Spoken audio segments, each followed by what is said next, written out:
All right, guys. So this story right here went viral because this might be probably the craziest thing I've seen all week. And as much as I want to laugh, and I'm probably gonna laugh during this video, I don't want to laugh because this is a serious issue. Okay, because I think this person that we're gonna be talking about here has some mental health issues, right? And he's also a suspect. He's been accused of double murder of his own family members. Um, and he is representing himself during this trial. His name is Ronnie Oneal, and the reason why this story is going viral is because there was video of him screaming at the jurors in his opening statement. Okay, now again, keep in mind he's representing himself here. So let's read a little bit more here, and then I'm going to show you guys the footage of his ridiculous opening statement. It says here, the double murder trial of Ronnie Oneal III got underway Monday with prosecutors and Oneal serving as his own defense attorney, delivering opening statements. Oneal is facing 2 counts of first-degree murder and 1 count of attempted murder for crimes that happened in Riverview in March of 2018. He's accused of killing his girlfriend, 33-year-old Kenyatta Barron, and daughter, 9-year-old Ron'Niveya Oneal. Oneal is facing a death penalty, but is representing himself in court as his public defenders sit nearby. He claims he acted in self-defense and dropped his attorney when they said the stand your ground defense did not apply in this case. So with that being said, let's play the footage of this man defending himself.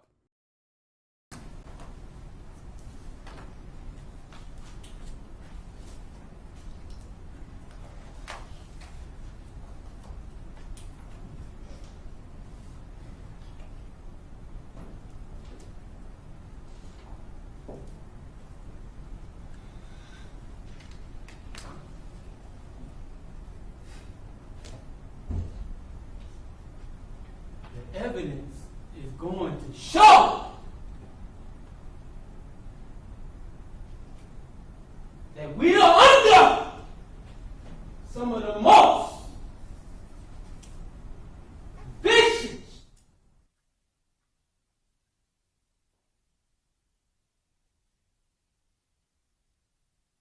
lying,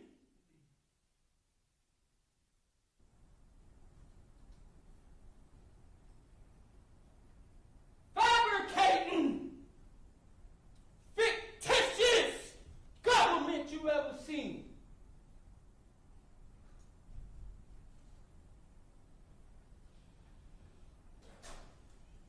By the time it's all said and done, you will see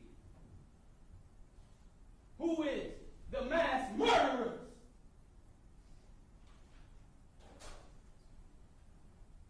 in Tampa Bay, the state of Florida. You will know why what occurred on March 18, 2018 occurred. And the evidence is going to show that law enforcement tampered with evidence to meet their such high burden of proof. Because originally, it wasn't enough. So we had to tamper with evidence. Since it was such evident already,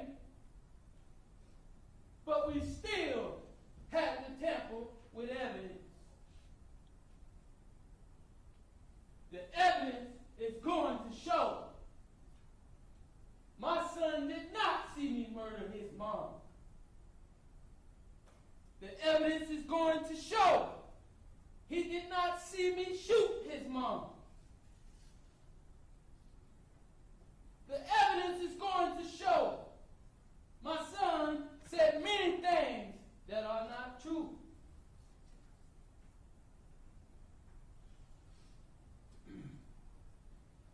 The evidence is going to show that I called 911 during Kenyatta Barron's 9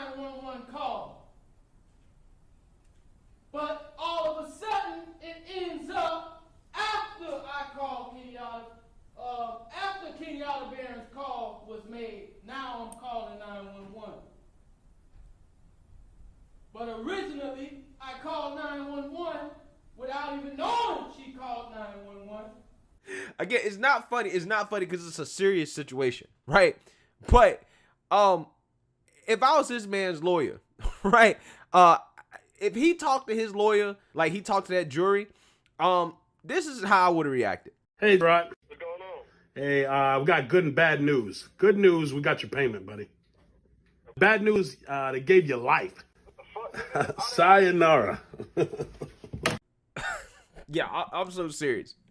Because that man sound guilty as hell. He sound real guilty. And that's probably part of the reason why he's defending himself, which I think is very interesting considering the deep shit that this guy is probably in. Okay, and the fact that he's facing a death penalty. Okay, you face a death penalty and you decide to defend yourself. But, you know, after listening to him, I do understand why a lawyer may bow out, okay? But they say that he dropped his lawyer. I don't know exactly what it was, but, you know, again, some crazy stuff going on here. Guys, if you read the details of this murder case, my God, man. Like, I can't even read it to you guys on the channel, right? That's how gory the details are, right? But I'm going to try to keep it as PG-13 as possible. Essentially, he beat his wife to death with a shotgun after shooting her. And he then went to kill his daughter, who had cerebral palsy. And he also then subsequently tried to set his son on fire. Right? He tried to kill his son too. And his son was witness to all of this. And that's why during this guy's statement, he was basically saying that the evidence is going to show that his son did not witness him do all that. And again, keep in mind, he tried to kill his son. And thank God his son survived so that he could tell his story and be a witness against this man in trial. Okay? Again, if you want to read the details, I'm going to link the article. It's gruesome, right? It's probably the most effed up thing I've read in a long, long, long time. It really is. That's why I said the story's not funny. It's hard not to laugh at him, but this guy literally might be mentally insane. He's one of those people, just like that story I did about the Asian guy that shot at the little boy, 7-year-old boy. There are people like that just do not deserve to be in our society. Okay, they deserve to be locked away in solitary confinement for the rest of their lives. They're just too dangerous. They're too dangerous. Okay. And this man's opening statement, him deciding not to get a lawyer. Again, if I'm on that jury, I'm going to be like, bro, you guilty as hell. Like, I don't understand how you can listen to that and not say this dude is absolutely batshit crazy. You know, I really don't think he helped this case with this, which probably is a good thing. It's probably a good thing because, again, if he's found guilty, he probably could be looking at the death penalty.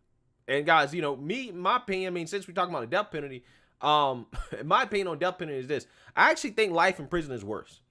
I think that life in prison, solitary confinement, not being able to interact with anybody, not being able to have a life, I think that is worse in my opinion. Like the mental anguish of going through that with no parole than death. Sometimes I feel like death is an easy way out of stuff, right? You don't have to deal with having to continue to live life.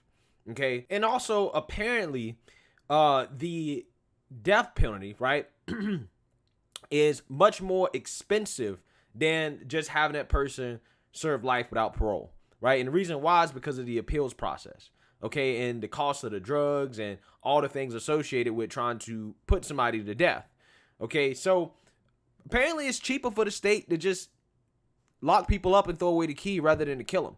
But regardless, I don't really have strong feelings about the death penalty. Like, if it's there, that's fine, right? If it's not, it is what it is. But I understand the arguments either way. I don't know if this man will be found guilty. I have no clue. He definitely didn't seem to make a good case to me in that opening statement. Who knows? He may pull a rabbit out of the hat. I don't know. But there's some crazy, crazy people in our society, man. And, you know, this story right here just kind of exemplifies that. So let me know what you guys think. Make sure you like, comment, and subscribe. Most importantly, share a Black conservative perspective. Peace.